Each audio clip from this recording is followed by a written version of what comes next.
Кыргызстанда ушундай килем жуйтуан аппараттар чыга баштаптыр. Бишкекте бир 2-3 жылдан бери. Мурун Турциядан келчү бул аппараттар. Азыр эми Кыргызстанда эле чыга баштаптыр.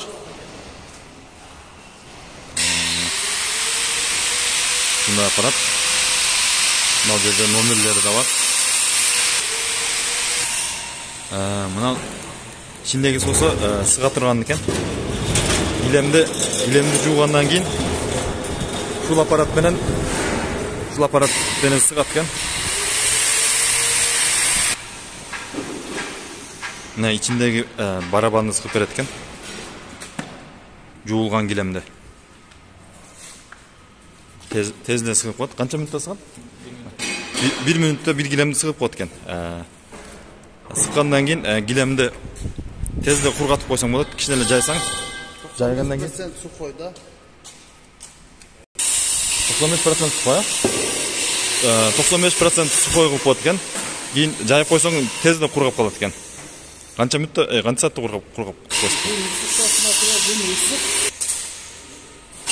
Сыгып койгондон кийин бир канча сааттан кийин кургап калат экен. Ушунчалык кургак кылып сыгат экен бул аппараттарчы. Күтүп отуруштун кереги жок экен, бир канча күн жайып күтүп отуруштун кереги жок. Мына болсо жуй турган аппараты. Бул чоң аппарат менен килемди жуйт экен. Ушунчалык чоң болот экен. Бул аппарат кымбатыраак турат. Көп баягындай килем жуугучтар, килем жуй турган жерлер буну колдонбойт. Акчасы көбүрөөк акча салып ушуну иштеткендер бар экен. Көбүрөөк инвестиция кылып ушул аппаратты алып эле жуугандар бар экен. Бул аппараттын арка жагы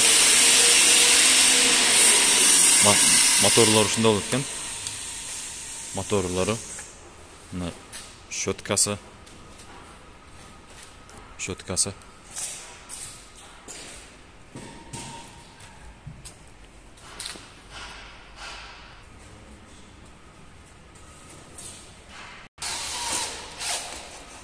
Мына ушу килем жуй турган аппарат экен.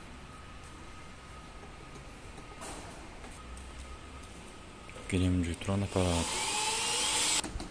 Мына аппарат болсо бул деле килем жуй турган аппарат, бирок бул кол менен жуйт экен. Кол менен жуйт. Бир килемди бир 15 мүнөттө жуйткесин бул менен. Бул арзаныраак болот. Көбүнчө килем жуй турган жерлер ушуну колдонушат экен, арзан болгон үчүн. Муну колдонушат экен. Көп tez автомат менен жууйм дегендер наркы чоң аппаратты колдонушат. Биякта чоң аппаратта. Бул щетка менен кол менен өзүң менен арабага окшотуп эле жүйткесиң бул аппарат менен. Ручной.